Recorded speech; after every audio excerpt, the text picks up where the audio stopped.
So what do you do if a seller, you get an inspection and they just look at it and be like, oh, I hope this buyer's not asking for any repairs. I refuse to do anything. How do you try to minimize that damage? Really, I always try to negotiate right up front when I'm taking on the listing. You already said this as far as making sure you're calling this out, but I feel like if I don't call anything out, or if I just try to go in there and blow smoke and say, oh, everything's hunky dory, like I'm giving false expectation and false hope. So really, when something later on arises, like and it falls through or something happens, I think it's my fault at that point. Welcome to the Leading Lane podcast for real estate pros by real estate pros with your hosts, Ashley Frederick and Stephen Birch. If you're looking for an honest, authentic, and raw perspective, you've found it. Welcome to the Leading Lane podcast. Really, let's dive into it because the world's wild right now.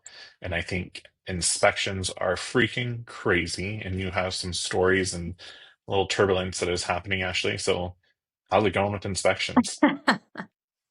Yes, it's a little wild. I think today is Thursday, and I think we've had maybe six transactions in our office that have fallen out of transactions due to inspections or are on their way there. Um, I think that there was a time, if we all remember, when no one was doing home inspections, which also in these inspections, when I see them, I think to myself, all those people that didn't have inspections and what they actually missed. But I don't know about other people's market, but our market is very different now. I would say that 9 times out of 10, there's still an inspection. Maybe if it's a multiple offer situation or newer build, someone will throw one out. But I would definitely like to say that inspections are back and they're probably here to stay for a while. But with that, I think that maybe sellers, heard a bunch of people aren't doing inspections. I don't have to do any repairs. It is what it is. If I don't want to make repairs, I'll just put it back on the market and someone else will buy it the next day, which also is not true. So I think that sellers are maybe less negotiable than maybe what they should be, or at least be open to. And I think agents might be having a hard time discussing that with their clients as far as like what happens, if you don't make the repairs, why are people asking, can we try to do a meet in the middle type thing instead of an immediate, nope, I'm not doing anything. Do you think it's really like they really know they don't want to do anything, or is it that they've just been fed this information that it's going to fly off the market, you know, tomorrow? Yeah, Um, it could probably like, be a little bit of both. hmm. So do you think it could be handled better with setting higher expectations up front from the agent, or is it like how would you handle that if you have a seller that says, nope, don't even, not even entertain it, don't even talk anymore, nothing's wrong? So we do get that a lot. And then I always like to follow it up with, can we at least get some estimates? Because I think that that is also a lot of times why they're hesitant right away is Mhm. they're not contractors. So they think a Sorry. repair is going to cost $10,000. But in my head, I'm like, that's like a $900 repair. Like, let's not Right. fall apart over $900. So I have found that when they are adamant right away, if I just ask, will you let me get some inspections? And then they get them back and then they're like, oh, it's not as bad as I thought it was going to be. They tend to be a little bit Mhm. more negotiable. So, but I do think that probably has a lot to do with it. And let's be honest, there are some sellers that it doesn't matter. You could tell them the Sure. moon and the stars, it won't matter. But I do think at the point of discussion that, you may have heard that people aren't doing inspections. You may have heard that buyers don't ask for repairs. And I just want to be upfront with you that it's not really reality today. So we want to Mhm. be prepared for that. I know we've had a podcast before about pre-home inspections, which I'll be Mhm. honest, I'm pushing that more and more, which would alleviate a lot of these issues halfway through a transaction. So I think prepping them, but then also not being overly biased when you're presenting them. Like, yes, you're working in the seller's best interest, but if you start that conversation with, you're not going to believe what they're asking for, or, Right. I think instead it's more of a, so there's a couple things we're going to have to go over. Might not like what you see, but this is just an initial request. It doesn't mean that we can't go Mhm. back with something else and we meet in the middle with something. it's a negotiation point. And I think that sometimes that, even at an appraisal Mhm. standpoint, like doesn't mean one party or the other party is responsible. Like you still need to be able to negotiate it out and not just assume.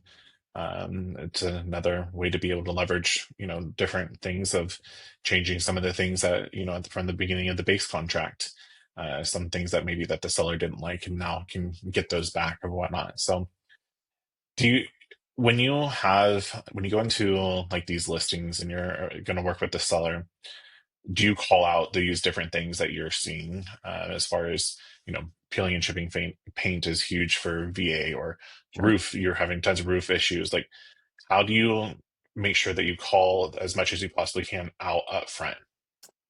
Yeah, I think a lot of agents don't like to do that. I think that, Hmm. they think that a seller might be offended, where I would rather have had that conversation with them and maybe we priced it accordingly and they disclosed it, and Sure. that's another situation. But otherwise, if I did discuss it with them that I had a little bit of concern about it and then it comes up in the inspection, it's an easy Hmm. part to say, like, remember we talked that this might come back through, but I do feel like they're looking to us for our expertise, right? So, like, one Right. thing here for roofs is we had a large hailstorm 2 years ago that we are still dealing with roof issues, specific part of Hmm. town. So when I go to that part of town, I ask if they've had a new roof, and when they say no, I just say we might have a problem, which Right. we have, and sometimes we're able to remedy them. But other things, I think the other thing is people just get so set in their homes that they see it every single day for the last 20 years, Mhm.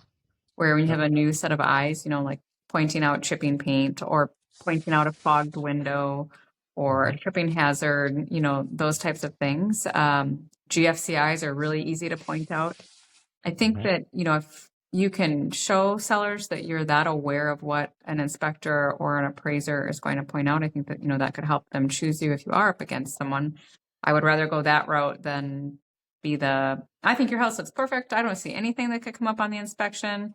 Right. And then you get the inspection, right? I do always tell people, like, I'm not a trained home inspector. These are just things that I can see that I could maybe see an inspector pointing out.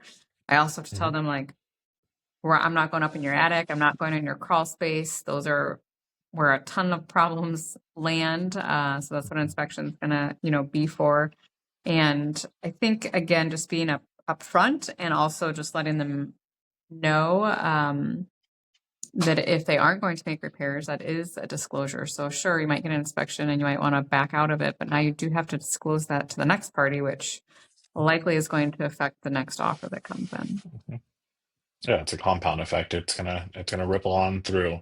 It's not like it's gonna go away. And I'm sure that there's some people that are gonna think that they don't ever have to disclose that, and even if they think that the home inspector or the report is wild and don't agree with it, now it's documented. Now we as agents, we have no knowledge. It's also our responsibility to be able to disclose those things to the client as well to make sure that we're covering our basis. So yeah, absolutely, we have to put that out there. So what do you do if a seller, you get an inspection and they just look at it and be like, oh, I hope this buyer's not asking for any repairs. I refuse to do anything. How do you try to minimize that damage? Really, I mean, I always try to negotiate right up front when I'm taking on the listing. You already said this as far as making sure you're calling this out, but I feel like if I don't call anything out, or if I just try to go in there and blow smoke and say, oh, everything's hunky dory, like I'm giving false expectation and false hope. So really, when something later on arises, like and it falls through or something happens, I think it's my fault at that point. So I try to call as much as I can out up front. And I also ask the sellers, how much are you earmarking, or how much do we need to earmark in our estimate of cost here to make sure that we have these different cost covers and negotiations and whatnot. And a lot of times people are so fixated on just the top number of what you're going to put it up for sale. But I make sure that I have that in there. So then, I try to get these repairs or not the repairs, but estimates together.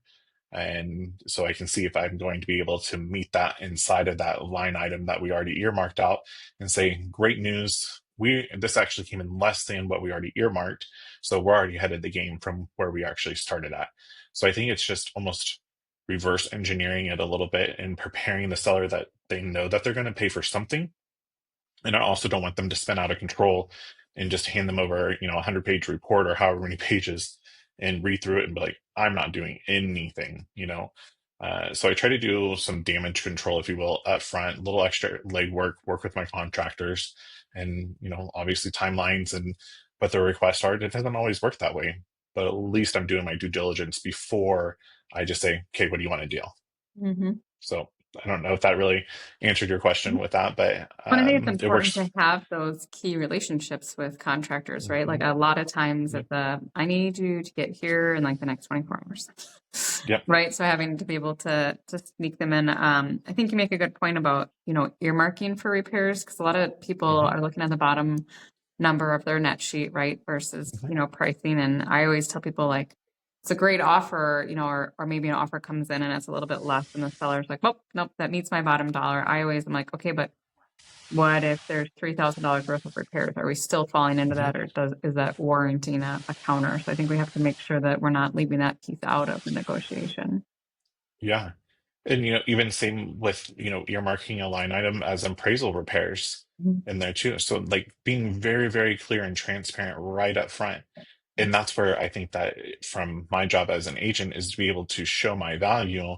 And my value is, yes, in the marketing, but really it also is in the negotiation. So if I know that they want their net bottom line to be X, my goal is to get it as close as possible that I can get it there. And then anywhere of my relationships with vendors or, negotiation power and everything else in between, that's where I can, cut some of the line items out and get them more money to the bottom line.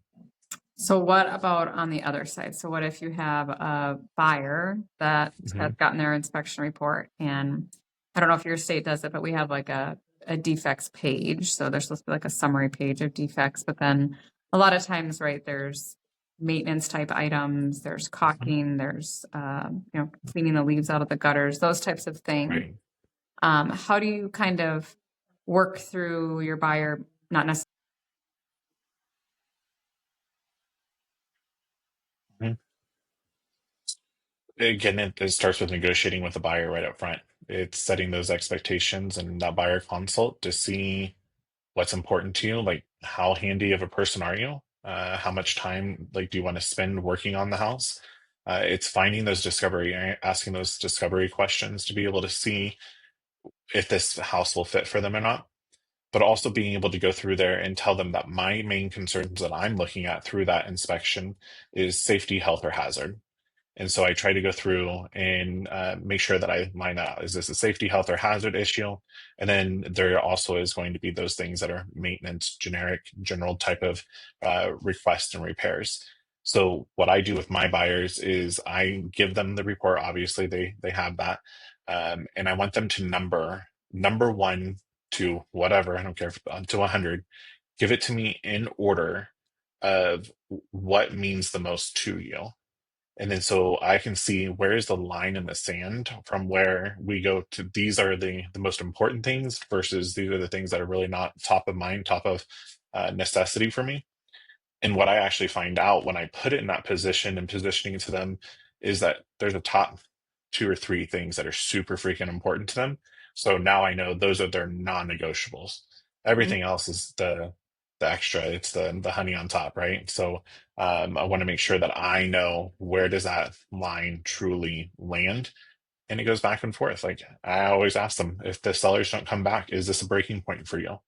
Are you done? It's about like having conversations with them. It's educating them up front.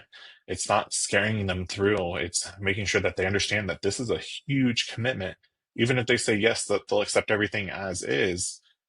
Do you have the budget to be able to move forward and repair these things? And what happens if the water heater goes out? Do you have the $1,000 to be able to turn around and replace that? Like, how do we need to position this? And I think that's another huge thing to be able to put in and position on here in negotiations. How many of those things could be covered by a home warranty? Mhm. And so making sure that that could be a part of your offerings as well to give your buyer the peace of mind and maybe even to where the seller doesn't have to come out of pocket necessarily for it. So Yeah, and I don't know how your home warranties work, but we actually have a home warranty, like it's the top level, and if you were to ask for it in your offer, it actually like retro covers the seller. Mm, I think that that's kind of a selling point. Like if you're asking the seller to pay for a warranty, now they're going to have coverage that they wouldn't have had sure. before. So then that's one good, piece of it. But I also think, again, with the expectations that no house is perfect, that not even a brand new house is going to be perfect. I've sold Right. plenty of brand new homes that had plenty of things come up in Hmm. the inspection. So I think that, the other important thing for me is I like to try to be at the home inspection with the buyers and the inspector. That's not always reality, and it's not always reality that a buyer can get off of work either. So Sure. I always tell them too that when you get just sent an inspection report, it can be overwhelming. Hmm. And you see all these red line items and you think like, oh my gosh, this is horrible. Where had you been at the inspection and actually like Right. saw them in person, or you'd hear the inspector say like, ah, yeah, that's like a $50 fix, but still it's highlighted in red on the inspection Hmm. report too, right? So I think being able to see those specific defects in person, have a conversation with the inspector, or even a lot of times I'll be like, oh yeah, like I got a guy for that. I can get you an estimate. So same thing that they're thinking it might cost $2,000 to replace. It's a $300 repair, right? So I Right. can get you an estimate so you know what you're looking at. It's down to the facts at that point. It's not the opinions. It's not verbiage, right? Like, and that's where you have to peel back those emotions out of there. The sellers live there and has an emotional attachment to it, right? The Mhm. buyers want this to be their perfect home, but we all know that that's not always the reality of it. So it's almost making sure that you give them the realistic picture and the no BS view of everything. Then it's easy for, in my opinion, it's easy to be able to see again where that negotiation is and those hard lines are for these people. But also too with that there's different types of personalities, Mhm. and there's different people that have to process things completely different than the next person. And so I think also it's making sure you understand the personality type that you're working with, making sure that you like, let me not lie. Like I use ChatGPT all the freaking time on a lot of my writing stuff as far as emails. That this person is a type A personality, or this person has a very engineer like mind and has a background in banking, or whatever it's going to be. Like make sure this makes sense to them and give them the time to be able to process in the way that they need to process and comprehend things, not just taking it for face value and taking the reaction as how they want to handle the rest of the transaction. Let them review it together, right? And then give them some time to process it. And then let's regroup. I don't need an answer right this second. Do your research and do your due diligence. So, yeah. Yeah, I think the ability for people to sleep on it, Mhm. really makes a big difference. I had a client yesterday that was not going to make any repairs, slept on it. Now probably we could meet in the middle somewhere. So I Yeah. think it's just important to just say like, I know those are your intentions. Why don't you just take some time to look over the report overnight, et cetera. We have this weird, what I feel like, I don't know, your guys' are a little bit different, like a due diligence. We have an actual like inspection deadline, and it's typically like 17 to 21 days. A lot of agents like to counter that out to like 12 days or something. I've never quite understood that, but um, you have to work with an inspector's schedule, and we only have like 3 or 4 that we work with. So most of them need like, I don't know, a good 7 to 10 days to get there All right. because they already have inspections, scheduled. So you'll see it often. They counter it out to move it up. The inspection gets done the day before the deadline, which leaves 0 time for negotiations. And then 9 times out of 10, it gets amended to extend the home inspection deadline. So I think just even as far as agents are concerned, like trying to be mindful of like, yes, we're going to try to get it done as soon as possible, but let's also have reality of most inspectors aren't available overnight. Let's also leave ourselves some time. Like maybe the buyer wants to have somebody look at something again. Like let's make Right. sure that we're giving each party time to swallow all those decisions versus like Right. forcing everyone like, hey, the deadline's tomorrow. You have to make a decision by tomorrow. Like it's just not a good way to do business. And I think that pressure right there, just, well, if I have to hurry up and give you an answer, but like, no, right? Like, I mean, it's almost a Mhm. defense mechanism of, well, I don't want to go through all of that. So just no, I'm not going to do it. So I think it's, like, yeah, how you position it and making sure that you have enough foresight and forecast to be able to look into the future.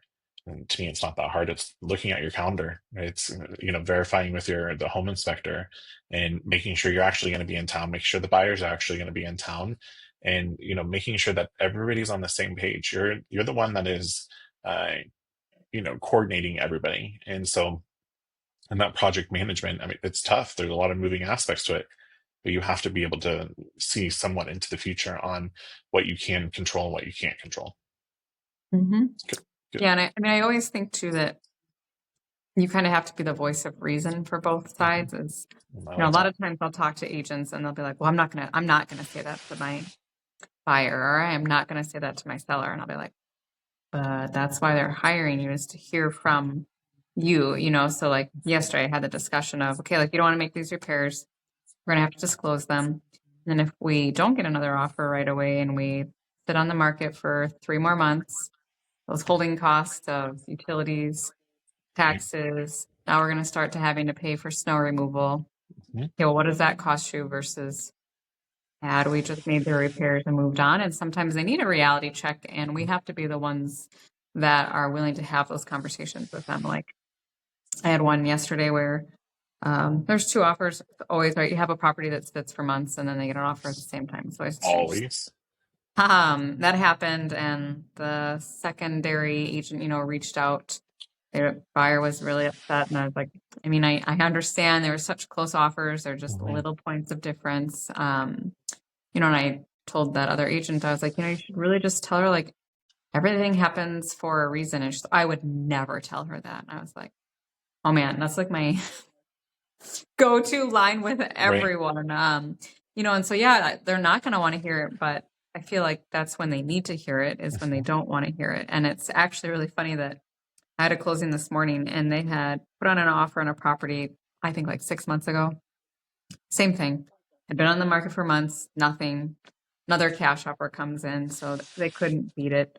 And she was devastated. And I remember just Mhm. telling her, like, I promise you that everything happens for a reason. You just have to trust the Mhm. process. Well, they closed on their new home today, Mhm. and life changes. They had promotions. Like they bought a completely different house than what they would have bought, 6 Yeah. months ago. And when we were walking out, she just said, I just remember what you said. And it was, everything happens for a reason. Just trust the process. She's like, I keep on doing that, like at work when things don't work out. I'm like, nope, Ashley said everything happens for a reason. Just trust the process.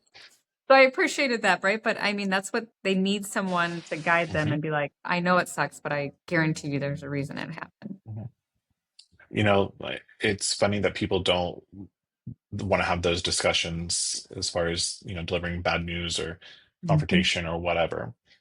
But I always try to look at it from, if this were a different profession, if we were in something totally different, would I want to go to my dentist and have him not tell me straight up what's going on, right? Like, what if I have horrible breath? Like, the dentist is supposed to tell you what's going on and give you the professional guidance and opinions and everything else. And if I chose to, not follow those directions, that's my fault.